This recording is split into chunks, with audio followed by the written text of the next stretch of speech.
Kembali bersama kami di NTV Prime, kita masih membahas mengenai 6 pasal yang digugat oleh pihak RRT ke MK. Masih bersama kami Bang Refli Harun dan juga Pak Firman Pangaribuan. Saya ingin kembali ke Bang Refli nih. Bang Refli, tadi Anda katakan bahwa memang 6 pasal ini kan tujuannya adalah untuk kepada publik ya, agar bisa tetap demokrasi dan juga terhindar dari kriminalisasi. Nah, pasal mana sih yang paling dianggap begitu dekat dengan kriminalisasi itu, Bang Refli? Jadi ada dua hal ya. Pertama, keberadaan pasal itu sendiri. Dan yang kedua, penyalahgunaannya atau abuse of power-nya. Jadi pasal-pasal yang bisa dianggap mengganggu demokrasi itu misalnya yang paling sering digunakan itu pasal 28 ayat 2 mengenai ujaran kebencian. Pokoknya definisi ujaran kebencian itu gampang sekali kalau pakai operasionalnya, yaitu kalau nggak suka dengan penguasa, kalau Anda mengkritik penguasa, ya, orang yang powerful di kekuasaan, maka Anda bisa dikenakan ujaran kebencian. Jangan lupa, Bambang Tri dan Gus Nur itu dikenakan pasal ujaran kebencian, bukan pasal berita bohong. Karena berita bohongnya kemudian dianulir di tingkat pengadilan banding, dan kemudian yang inkrahnya di Mahkamah Agung adalah ujaran kebencian. Padahal sudah jelas di situ dikatakan, ujaran kebencian itu hanya bisa dikenakan kalau basisnya adalah suku, agama, ras, perbedaan warna kulit, perbedaan suku, perbedaan disabilitas mental atau fisik, begitu. Jadi ada pembatasannya. Nah, ijazah itu kan tidak ada kaitannya dengan semua itu. Bukan suku, bukan ras, bukan agama. Dan jangan lupa, yang kita katakan itu adalah ijazah Jokowi palsu. Bukan Jokowi memalsukan ijazah, itu dua hal yang berbeda. Tetapi yang lucunya adalah ketika kita mengatakan ijazah Jokowi palsu, lalu seolah-olah narasi yang dikembangkan adalah RRT menuding Jokowi memalsukan ijazah. Bukan begitu. Bisa jadi yang melakukannya orang lain, ya kan? Nah, itu pasal yang paling sering digunakan. Tetapi pasal yang paling tidak masuk akal dikenakan itu adalah pasal 32 dan 35 Undang-Undang ITE. Sesuatu yang sama sekali jauh dari apa yang dilakukan oleh Roy Suryo dan kawan-kawan, ya, Rismond dan Dr. Tifa, dan jauh dari maksud undang-undang itu sendiri. Pasal 32 itu adalah orang merusak dokumen publik atau dokumen milik orang lain, sehingga dokumen aslinya itu tidak bisa dikenali lagi, tidak bisa tampak lagi, kira-kira begitu. Dan itu biasanya digunakan untuk kepentingan-kepentingan keuangan, menipu dan lain sebagainya, misalnya transaksi perbankan. Nah, ini produknya jelas tidak dirusak. Jadi kalau misalnya mereka melakukan penelitian terhadap dokumen A, dokumen tersebut masih ada, masih bisa dilihat. Yang dilakukan mereka adalah image processing, yaitu memproses image. Dan itu adalah sebuah proses. Bahkan handphone kita pun melakukan processing setiap saat. Ya kan? Nah, pasal 35 itu lebih tidak masuk akal lagi. Karena di situ dikatakan bahwa pasal itu dikenakan bila seseorang itu melakukan editing terhadap dokumen yang tidak otentik dan kemudian seolah-olah menjadi otentik. Ini kan lucu, malah terbalik. Roy Suryo jangankan mengatakan dokumen otentik, dia mengatakan 99,9% ijazah itu palsu. Kalau dia misalnya dikenakan pasal 35, berarti dia aparatnya Jokowi. Artinya Jokowi punya dokumen palsu lalu diedit Roy Suryo lalu tampak otentik, kan aneh, malah terbalik 180 derajat. Nah, tetapi yang tidak masuk akal ini tetap dikenakan, dipaksakan agar mereka ini kemudian bisa ditahan sewaktu-waktu. Nah, inilah yang menjadi persoalan kita dalam penegakan hukum. Jadi kalau orang yang paham dan paham dengan praktik hukum yang ada, ya, maka dia tahu bagaimana ketimpangan inequality before the law yang terjadi. Kecuali kalau Anda bagian dari mafia peradilan. Kalau Anda bagian dari mafia peradilan, ya silahkan saja menganggap semua baik-baik saja. Tapi kalau Anda paham betul bahwa inilah problem besar negara kita, adalah adanya inequality before the law, ketidaksamaan di depan hukum, bagaimana kemudian kezaliman terjadi, bagaimana penegak hukum sering semena-mena, ya, sewenang-wenang dalam menegakkan hukum. Nah, inilah yang kemudian kita perjuangkan. Jadi perjuangan ini tidak hanya soal Roy, Rismond dan Tifa, tapi ini adalah perjuangan rakyat Indonesia, warga Indonesia yang memperjuangkan demokrasi, keadilan, hak asasi manusia terlindungi. Begitu. Baik, saya ingin ke Pak Firman sebagai sesama orang hukum ya, yang tentu mengerti betul isi dari pasal-pasal apa yang digugat oleh pihak RRT ini. Anda tidak melihat adanya ketimpangan di sini, Pak Firman? Ya kan, pihak penyidik sudah menyampaikannya secara terbuka ya. Tadi kan yang saya dengar tadi kan ya itu adalah kekhawatiran-kekhawatiran.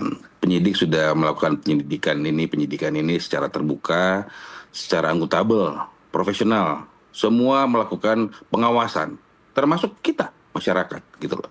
Dan oleh karena itu menurut saya ya kita ikutin gitu loh. Masalah apa yang disampaikan tadi bagaimana abuse dan sebagainya itu kan sebenarnya tadi ya memang mereka menyampaikan sesuatu itu kan sudah kita bilang bahwa dari awal di antara Januari sampai dengan April 2025 itulah dugaan-dugaan fitnah dan penyemaran nama baiknya.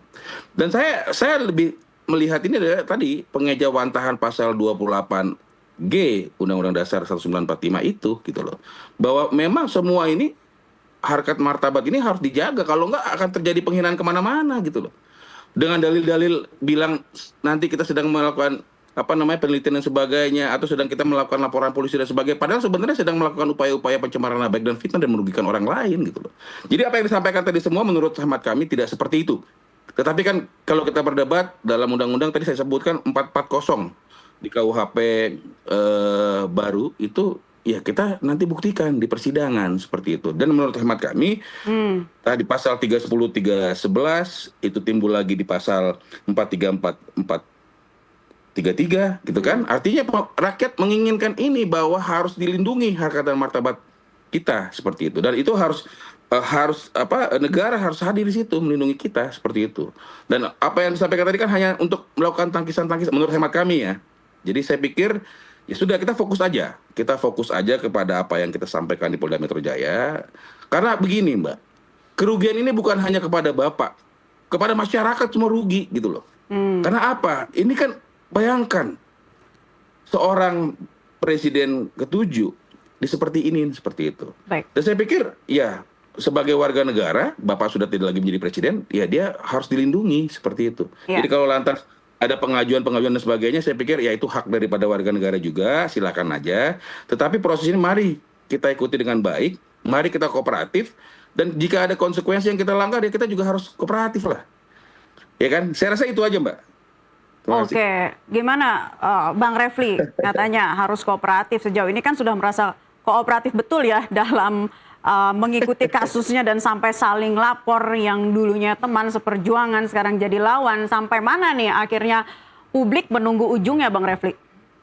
Saya sekarang tanya, tidak kooperatifnya contohnya yang mana? Bukan, saya tidak bilang tidak kooperatif. RRT itu mendatangi semua proses hukum yang ada. Ya. Dipanggil tidak mangkir seperti para koruptor. Diikuti proses pemanggilan pertama, kedua, dan ketiga. Diikuti semua yang namanya wajib lapor, tidak ada bolong-bolongnya. Bagaimana Anda mengatakan tidak kooperatif? Tetapi, Bung, ini adalah soal pidana. Kalau Anda kemudian bicara seolah-olah, mari kita lihat di pengadilan. Ini pengadilan pidana, Bung. Ini bukan pengadilan perdata di mana posisi orang itu sama. Dalam pengadilan pidana hanya ada terdakwa dan kemudian negara, bukan melawan Pak Jokowi, tapi melawan negara. Jadi RRT ini dihadapkan pada negara yang diwakili oleh jaksa penuntut umum. Dan kalau seandainya dinyatakan bersalah, mereka akan dipenjarakan. Tapi kalau dinyatakan bebas, Pak Jokowi tidak memiliki konsekuensi apa-apa, karena ini bukan sidang pembuktian ijazah palsu atau tidak. Tetapi tentu kalau misalnya ternyata Roy Suryo, Dr. Tifa, dan kemudian Rismond tidak bersalah, ya akan dilaporkan kembali. Tapi Anda lihat, coba bayangkan. Laporan ke Bareskrim dimentahkan begitu saja, padahal begitu banyak saksi dan ahli yang bisa mengatakan bahwa dokumen itu palsu. Anda lihat fenomena Pak Kasmujo, itu kan penipuan terbesar yang ceto welo-welo. Awalnya dialem-alemi sebagai pembimbing skripsi dan lain sebagainya, tapi kemudian didinai sendiri. Dan semua rakyat Indonesia tahu seorang Kasmujo yang lugu itu kemudian dikorbankan untuk menutupi apa yang terjadi yang sesungguhnya. Bagaimana dibilang, saya ingat betul Pak Kasmujo itu galak katanya, bolak-balik. Tanpa jeda Jokowi mengatakan itu, bayangkan. Tetapi yang terjadi, Kasmujo mengatakan saya bukan dosen pembimbingnya, bukan dosen pembimbing skripsi. Nah, kenapa Anda tertawa? Ini fenomena yang Iya, jelas-jelas bagaimana yang dengan Heri tidak mau Mulyono? Bagaimana ya, dengan Durmatno yang ya, katanya foto itu foto mereka gitu loh. bro, ini Kan bukan begitu. soal Jadi saya fotonya. tidak mau nyemplung Masalahnya ke situ. adalah Karena ini foto kan yang menjadi tertera suatu dalam hal yang nggak ijazah itu pas bukan menurut foto saya. Jokowi, Presiden Republik Indonesia. Jadi, Anda jangan kemudian melipir bahwa itu Dumatno dan lain sebagainya. Semua peneliti, mulai dari Roy Suryo, Rismond, Topi Merah, dan lain sebagainya, mengatakan itu bukan foto Jokowi. Itu yang paling penting. Ya Foto itu. siapa? Itu Itu bukan persoalan foto kan. Jokowi. Itu satu hal. Hal yang lainnya adalah keberadaan ijazah-ijazah yang Anda keluarkan mulai dari Dian Sandi, kemudian di Bareskrim, itu berbeda dengan yang Anda keluarkan pada tanggal 15 Desember 2025. Makanya saya katakan, ijazah itu adalah ijazah versi terakhir yang mungkin direkayasa. Jadi, ya, kita nanti akan lihat. Ya. Mudah-mudahan Presiden Saya Prabowo, rasa demikian. ya, Itu yang mudah-mudahan tepat. Presiden Kita lihat Prabowo gitu loh. ini aware terhadap Ya. masalah ini bahwa Ya. ada skandal besar yang sedang ditutup-tutupi oleh bangsa ini, dan bangsa ini tidak mau belajar dari skandal besar tersebut. Karena kalau ini tidak dibuka seluas-luasnya, maka kita tidak akan pernah belajar bagaimana kita bicara mengenai keterbukaan dalam negara Republik Indonesia ini. Begitu. Iya. Kalau saya mau mengambil angle-nya adalah perlindungan HAM. Bahwa orang tidak boleh martabatnya, harkatnya dijatuhkan tanpa ada bukti seperti itu. Oke, Jadi Pak saya Firman, pikir kalau ngomongin soal bukti ini kan udah ada ratusan bukti, puluhan saksi ahli, tapi berkasnya masih bolak-balik P19.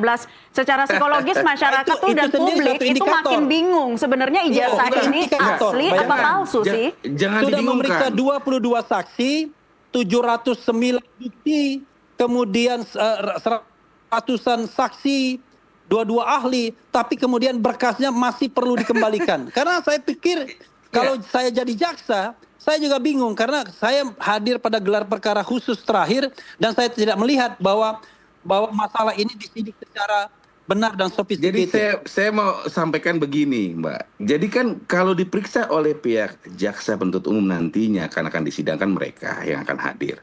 Tentu mereka memeriksa dong, tolong lengkapi ini, tolong lengkapi itu. Buat menurut hemat kami, itu malah menjadi sesuatu hal yang baik. Karena apa?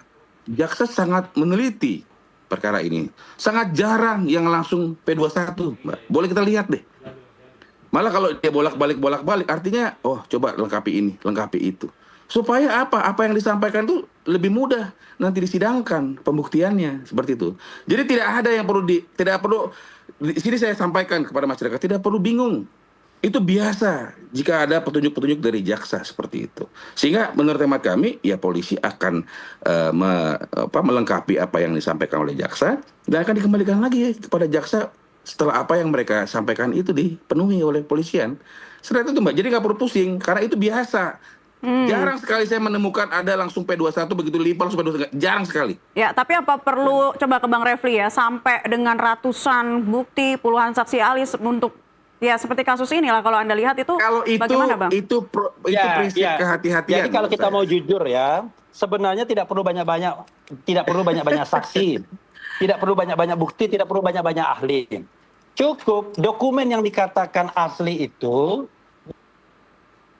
dipertunjukkan kepada publik dan publik bisa mengaksesnya, bisa memfotonya secara baik, lakukan konferensi nasional bahkan internasional untuk menguji apakah dokumen itu asli atau tidak. Kan masalahnya adalah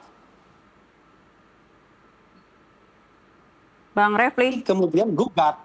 Makanya nanti beberapa perwira TNI, mantan purnawirawan TNI, itu akan menggugat penyidik Polda Metro Jaya karena dianggap melakukan abuses of power. Ditunggu saja itu. Itu insya Allah ke depan.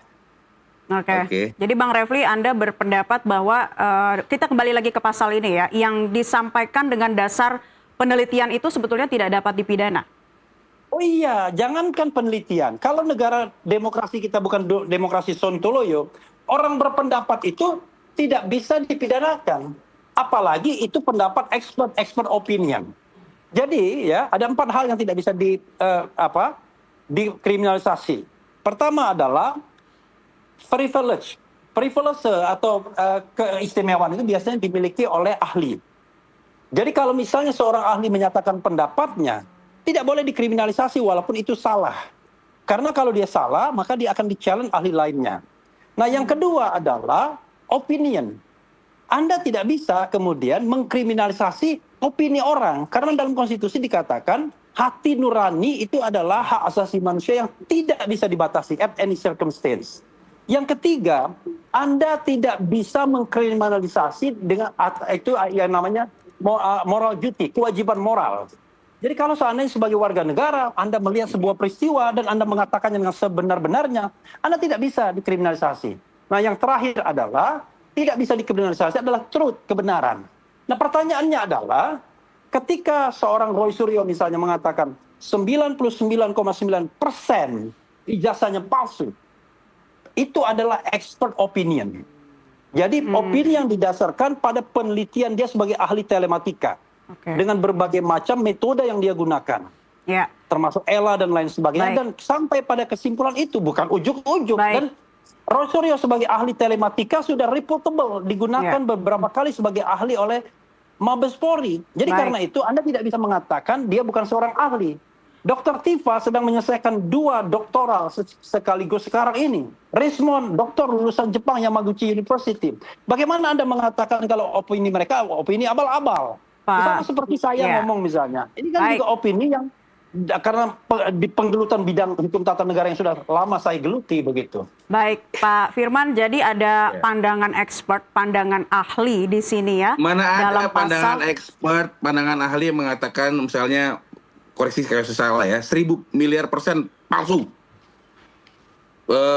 Anda mengglorifikasi hal-hal seperti itu. Iya dong, karena paling itu disampaikan, ya, kan gitu. Itu kan kemudian gaya bahasa, dibilang bahwa gaya bertutur dengan lelucon, dengan hiperbola dan lain sebagainya. Dibilang itu bahwa bukan esensi, Bung. Gantung. Esensinya adalah sebuah statement yang mengatakan ijazah Jokowi pasal palsu. 28 Ya kan? ayat G Undang-Undang Dasar 1945 Anda bicara tentang itu perlindungan kepada satu menjamin orang, hak asasi tetapi manusia. Anda tidak bicara tentang perlindungan semua warga negara. Berapa banyak yang sudah dikriminalisasi oleh Jokowi ketika dia berkuasa?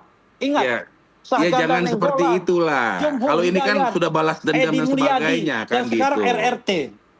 Ya? Iya kan? Dan kantor Anda menjadi bagian dari itu semua. Ya. Pak Firman, silakan sanggahan Anda mengenai abuse of power yang tadi disampaikan oleh Bang Refli Harun. Tidak ada. Ini sederhana kok. Masyarakat datang melaporkan. Masyarakat internasional sudah gitu membuktikan dia paling korup sedunia. Menyampaikannya secara terbuka. Semua rakyat melihat ini secara terbuka. Pak Firman, semua pengawas melakukan pengawasan. Ya? Apa? Dan tahu, dari pihak yang berhati nurani.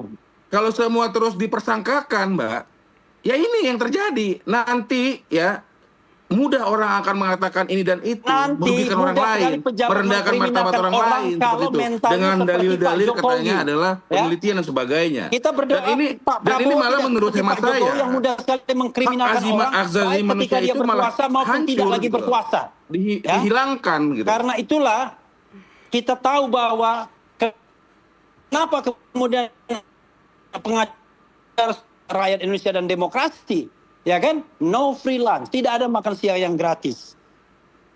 Ya, prejudis yang disampaikan kan itu adalah pandangan. Ini bukan prejudis, bro, ini fakta. Jadi saya pikir ini fakta. Kita sudah sesuai karena dengan itulah apa yang rakyat Indonesia berjuang. Kita sudah menyampaikan bukti-bukti. Bebas dari semua pihak sudah mencermatinya, gitu kan? Ya. Nah, sekarang kita lihat saja ke depan. Anda tidak boleh menyesatkan publik seolah-olah sidang pengadilan nanti adalah sidang pembuktian ijazah. No, bullshit. Itu adalah sidang untuk menghukum Roy, Rismond, dan Tifa. Sidang pembuktian ijazah itu kalau Anda berani dan genuine berani membuktikannya adalah di Solo, citizen lawsuit yang sekarang masuk tahap pembuktian. Tapi apakah Anda berani menghadirkan ijazah yang Anda katakan asli pada tanggal 15 Desember 2020? No, Anda tidak berani. Menanganinya, Anda tidak berani, Bapak, dan kita tanggapi itu. Tidak ada masalah. Ya, kita tidak lari. Tetapi Anda tidak berani menampilkan ijazah itu masalahnya. Kita ikuti semua. Ijazah yang Anda katakan sebagai ijazah asli tersebut, Pak Firman, Anda kemudian berdalih sudah disita Polda Metro Jaya. Pak Firman ya, teman-teman Anda ini kan menjadi panjang episodenya. Baik, Bang Refli tahan dulu, Bang Refli. Dan teman-teman Anda buat. Saya pengen ke Pak Firman. Ini kan salah satu kuasa hukum dari kubu Jokowi menyatakan kalau aslinya. Tapi, Mbak, saya ini belum sholat maghrib ini. Ditunjukin. Saya ini baru selesai. Jadi saya pamit ya. karena saya juga harus pergi lagi, tapi nggak apa-apa. Saya menghormati Pak Firman untuk menjawab, karena saya harus sholat maghrib dan saya harus pergi kembali. Baik. Karena kalau nggak saya telat. Ya? Baik. Terakhir deh, ini ya, salah terakhir. satu kuasa hukum kubu Jokowi ini menyatakan kalau aslinya ditunjukin maka akan jadi presiden buruk. Pak Firman bisa jelasin presiden buruknya apa? Karena kan publik sebenarnya menunggu-nunggu gitu kan. Enggak ada presiden buruk. Pak Jokowi akan hadir di persidangan nanti. Beliau akan menyampaikan ijazahnya. Silahkan, seperti itu. Jadi tidak ada hal-hal yang kita ragukan di situ. Hanya yang ingin sampaikan, mari kita fokus. Mari kita lihat gitu loh. Mari kita fokus terus gitu loh. Sehingga Pak Jokowi nanti akan hadir, akan menyampaikan, akan membuktikan aduan atau laporannya di Polda Metro Jaya. Masalah lain-lain, masalah orang-orang melakukan apa, mengajukan apa, gugatan dan sebagainya, silakan buktikan sendiri. Karena mereka kan ketika berdalil harus membuktikan sendiri seperti itu. Pak Jokowi dalam aduannya, dalam laporannya akan membuktikan nanti seperti itu, bahwa Bapak sebagai alumni Fakultas Kehutanan UGM memiliki ijazah yang benar, asli, dan merupakan alumni dari UGM. Saya rasa demikian. Baik, terima kasih Pak Firman Pangaribuan, kuasa hukum Jokowi, dan juga Bang Refli Harun, kuasa hukum RRT sudah bergabung di kesempatan NTV Prime kali ini. Terima kasih rekan-rekan. Selamat beraktivitas kembali. Dan pemirsa, tetaplah bersama kami, NTV Prime masih akan kami hadirkan untuk Anda dengan sejumlah informasi lainnya usai jeda pariwara berikut ini.